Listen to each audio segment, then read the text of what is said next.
Americanism, not globalism, will be our credo. Then we can be assured that other nations will not treat America with respect, the respect that we deserve. What is up, people of the internet? It is me, Real American Politics, back in with a new video, and today it is time that we do a deep dive into the Maine gubernatorial election happening this November. Now, the primaries are essentially done. There's no real primary, so this race is between incumbent governor Janet Mills versus former governor of Maine in Paul LePage. And this is a race that, in my opinion, not enough people are talking about, and I'm starting to wonder, is an upset about to happen in the state of Maine? Now, before we get into today's video, I hope you enjoy these type of videos.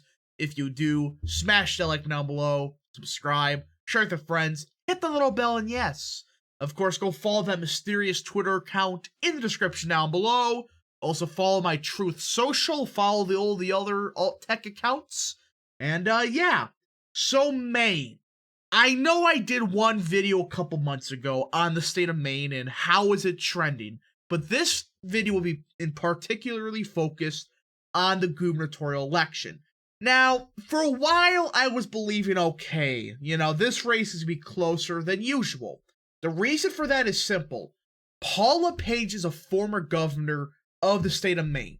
And if you don't know, alright, with elections like in Maine, being a former governor, for some reason, gives you some, kind of like an incumbency boost. But at the same time, he was going against Janet Mills. And I thought, okay, it was going to be closer than usual. However, there's been something happening in the polling. And you look at this and, well, look, Janet Mills is only up by 3.5 points according to the RCP aggregate. Now, with Maine, you have the ranked choice voting stuff. I don't believe it's applicable to governor's races. I could be wrong. From what I'm aware of, this other vote is not going to be a ranked choice voting or anything like that. That's from what I'm aware of. But either way, let's say it isn't, alright? I think that's the law, alright? Because Maine has ranked choice voting, which I think is stupid. But either way, Mills is only up by 3.5 points. And you look at these pollsters. I'm not going to say anything about these pollsters, but look what they said Maine second was going to vote in 2020. Maine second is competitive. Trump proceeds to win it by like 8 points. So, yeah, these polls are showing a surprisingly close race. And I think LePage could win. Alright? And again, this other number I don't even think there's independent. There may be one. But either way, LePage has a chance. Now, who is Paul LePage? All of you know, like I said earlier, that he is the former governor of the state of Maine. All I will say is this. Look up his On the Issues page. He was a Chad on a lot of issues. From the state of Maine, that guy is one of the most based people to be governor of the state of Maine. I mean, look what he said about immigration, what he said about other issues. He was a based governor, and he's overall a based candidate. Now, the issue is, this is Maine we're talking about. However, this is also a red wave here.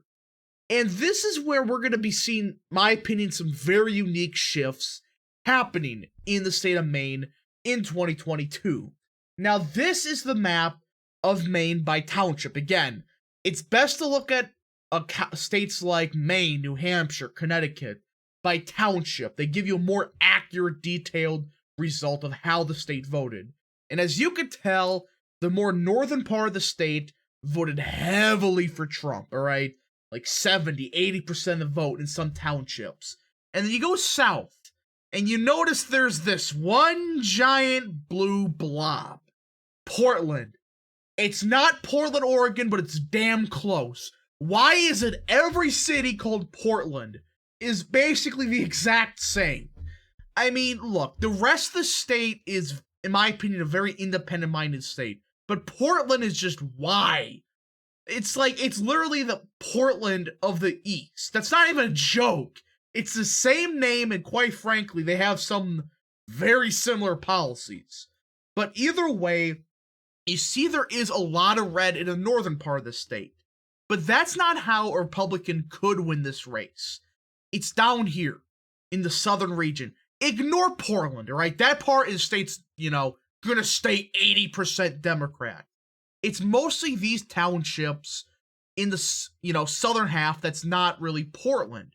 These are still rural townships. What's special about these? Nearly every single one of these are Obama-Trump townships. And what does that mean? These voters have a more populist tendency in elections. And in a red wave year, in my opinion, if LePage can capitalize on it, there's a lot of votes to be made up here. I mean, some of these townships, only getting 55%, these townships are very rural, or I should say fairly rural, and they have a lot of votes considering they're, townships. Some of these townships only getting 50%, getting 55%. Somebody like LePage could get around 60% in a lot of these townships, and that would be huge because you need to get that vote share to win the state. Now, Biden did win the state by around 75,000 votes. You're going to find a way to get 75,000 votes from this part of the state. But also you do have to somehow snip away at the frickin' Portland area. Look, get like 1,000 votes.